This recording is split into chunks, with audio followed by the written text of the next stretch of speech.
ఓం నమో నారాయణాయ. అందరికీ నమస్కారం అండి. ఈ వీడియోలో ఈ 2025 సంవత్సరంలో మోక్షద ఏకాదశి ఎప్పుడు వచ్చింది, మోక్షద ఏకాదశి యొక్క విశిష్టత, పూజా సమయాలు, ఉపవాస విరమణ సమయాలు అన్నీ కూడా క్లియర్గా తెలుసుకుందాం. అందుకని వీడియోని ఎక్కడ కూడా స్కిప్ చేయకుండా చివరి వరకు చూడండి. హిందూ సాంప్రదాయంలో ఏకాదశి తిథికి విశేషమైనటువంటి ప్రాముఖ్యత అయితే ఉంది. ప్రతి మాసంలో కూడా 2 ఏకాదశి తిథులు అయితే వస్తాయి. ఒకటి శుక్లపక్షంలో వచ్చే ఏకాదశి తిథి అయితే రెండవది బహుళపక్ష ఏకాదశి తిథి. ప్రతి మాసంలో వచ్చే ఈ 2 ఏకాదశి తిథులు కూడా విశేషమైనవే. మార్గశిర మాసంలో శుక్లపక్షంలో వచ్చే ఏకాదశిని మోక్షద ఏకాదశి అని అంటారు.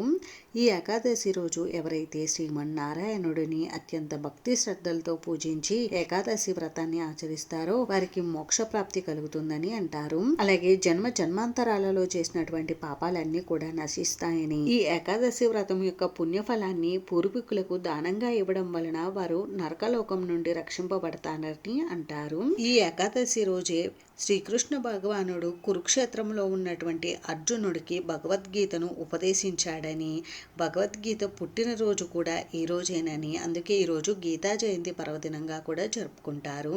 ఈ రోజు గీతా పఠనం చేయడం వలన సకల శుభాలు జరుగుతాయి. భగవద్గీత 18 అధ్యాయాలు చదవలేని వారు కనీసం ఈ రోజు ఒక్క అధ్యాయమైనా లేదు అంటే ఒక్క శ్లోకాన్నైనా పఠిస్తే విశేషమైన ఫలితాలు కలుగుతాయి. మరి ఇన్ని విశేషాలతో కూడుకున్నటువంటి ఈ మోక్షద ఏకాదశి ఈ 2025 సంవత్సరంలో ఎప్పుడు వచ్చింది అని అంటే, స్వస్తి శ్రీ చాంద్రమాన శ్రీ విశ్వావసు నామ సంవత్సరం దక్షిణాయనం హేమంత ఋతువు మార్గశిర మాసం శుక్లపక్షం ఏకాదశి తిథి ప్రారంభం 2025 నవంబర్ 30 ఆదివారం సాయంత్రం 4:12 ప్రారంభమయ్యి 2025 డిసెంబర్ 1 సోమవారం మధ్యాహ్నం 2:22 వరకు ఉంటుంది.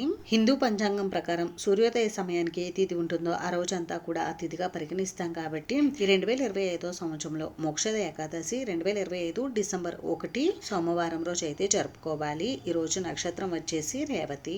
ఈ రోజు శ్రీమన్నారాయణుడికి పూజ చేసుకోవడానికి శుభ సమయాలు వచ్చేసి ఉదయం 5:30 నుండి 7:29 లోపు మీరు స్వామివారికి పూజ చేసుకోవచ్చు. లేదు అంటే ఉదయం 10 గంటల నుండి 10:41 లోపు ఏకాదశి వ్రతాన్ని ఆచరించుకోవచ్చు.